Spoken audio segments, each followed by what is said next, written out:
I'm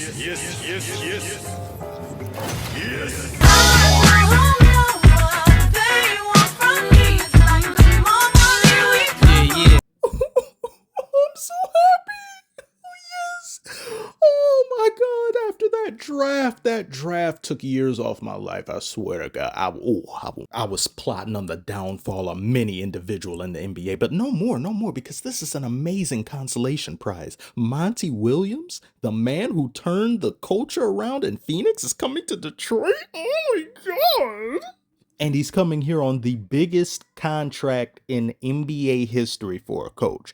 Now, did we overpay for him? Probably. But Monty Williams was heavily sought after by many different NBA organizations. He said he was going to take this year off. Teams began to rescind their offers because they say, okay, yeah, he's going to take some time off, get away from the game. But Detroit said, no, I refuse. No means yes. We need you. And if you couldn't tell already, yes, I am a fan. I live here. It's my team. The Pistons of old, the bad boy Pistons in the 80s. And then you had a resurgence with the going to work Pistons. We need something like that back. We need to return to prominence. We didn't have a mayor for a number of years. We never mayor. The police department would leave us on hold. How many times do I have to say that? Like, do you know how bad that is? You call 911 and they say, please hold. They even had the hold music too on a 911 call. You know how bad that is? Like the ops are going to wait for you to get back on the line with them. That's what we had to be through. I'm tired of it. I'm sick of the disrespect to Detroit. Poverty franchise. Oh, poverty franchise. I was like, yeah, but we've won championships. What's the matter with you? Not to mention that Malice in the Palace shit. Still getting flack for that to this day. And somebody tell me, how does it make sense when a team jumps into your stands and beat up your fans, but yet it's your fault? I've still been hearing that. Detroit, is a horrible place. Detroit. How you punch fans in the face, but it's the fans' fault? I'll never. If it had been any other city, you wouldn't be hearing that. The hell was that? It sounds like a gunshot outside. But anyway, we are one of the few teams that can say that they beat on many different occasions the GOAT himself. Now, I don't agree with the ways in which they did it with the Jordan rules and stuff of that nature. However, a win is a win. And to do so back to back would have been damn three if it wasn't some egregious call in, I believe, the 1990 finals. And after Dwayne Casey's departure, we need a new voice to reinvigorate effort, energy, grit in the locker room. We need to get back to our identity being a high caliber defensive team. And Monty Williams can do that. I believe he can do that. Now, I did see some Sun fans weren't too appreciative of the job that he did in coaching in the Denver series, and few Suns fans say he got outcoached by Mike Malone. There's definitely an argument to be made there. I'm not going to try and defend Monty Williams just because he's come to Detroit and I'm like, no, he was amazing. The team failed him. I'm not going to say that. I do think when it comes to wanting to be there, which team wanted it more, Denver wanted it more and they were the far better team. I don't think there was too much coaching one could have done to get over that hump that is Jokic and Jamal Murray, especially when you have little to no depth coming off of the bench.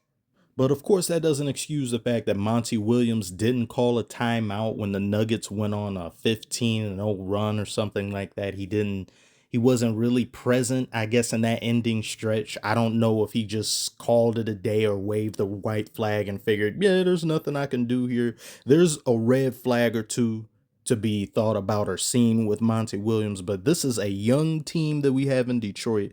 I don't know if a lot of you even pay attention to any of Detroit's games, but I've watched pretty much every single game this season. I see what we have here. There's some great potential we have in Cade Cunningham. He'll come back. He'll be fully healthy. He got taken out very early in the season because he had to have season-ending surgery.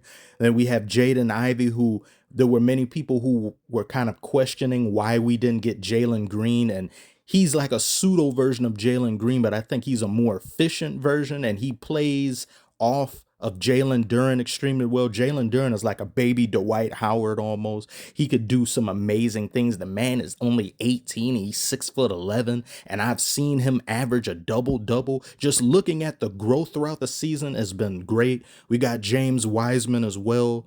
We've got Marvin Bagley. There's a lot to be excited for here in Detroit, especially with the 5th pick. I hope we get Cam Whitmore, as I think he would complement Cade well as Jaden Ivey and Durant. He just slots in far easier than some of the other picks that are available at 5.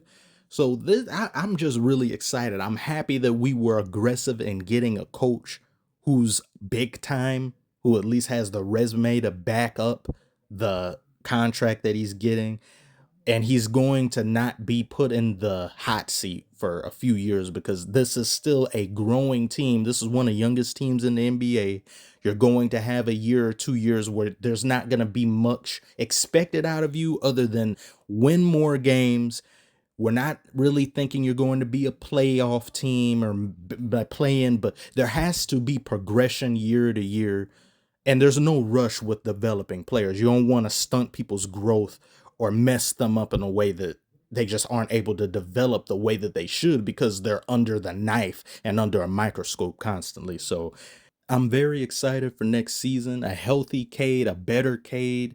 He's going to be in his 3rd year. We're going to see Ivy and Duran in their 2nd year. Ivy made tremendous improvement from the beginning to the end of the year, as well as Duran. There's a lot to be excited about. I'm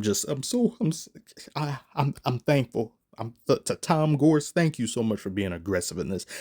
This tells me that you guys genuinely want to win and we want to take the next step, and hopefully Monty can get us there. So thank you for watching.